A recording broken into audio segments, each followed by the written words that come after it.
Hey guys, and welcome back to this channel. In this video, I'll be showing you guys some masking effects that you should try on CapCut PC. So the first one is just pretty simple. I'm just going to add both of these videos, go to mask and add in your mask here, and you're just going to feather that out.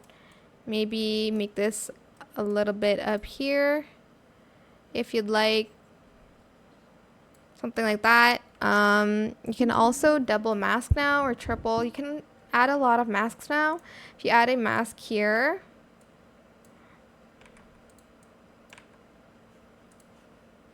to create like a masking frame, you can add another one. It is better if you just do the compound clip version to make the frame, because I don't know why that doesn't work this way. So right click, create compound clip, and then add in another mask, and then reverse that so you can get this like masking frame. Super cool.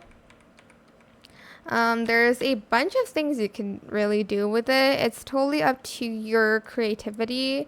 You can add in more videos like this and mask it like that. I'm just going to add this to the right a little bit and this one to the left. I am going to mask this too.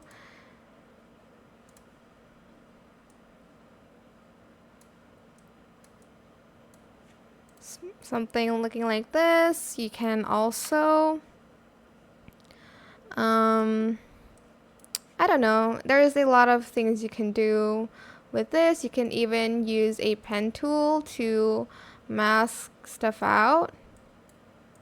I'm just doing this roughly because it's going to take me forever if I don't. Like that. And yeah, that is it. There's a lot of options. As I said, you can also track the mask too, so it focuses only on this area. But yeah, that is it for this video. I hope it was helpful for you guys. Don't forget to like, comment, share, and also subscribe to this channel if you haven't done that already. If you have any more questions about this video, just leave it in the comment section down below. I will try my best to answer them all for you guys. And if you found this video helpful, please click the thanks button as well. You can also do this, by the way. That is it. Thank you so much for watching. Bye.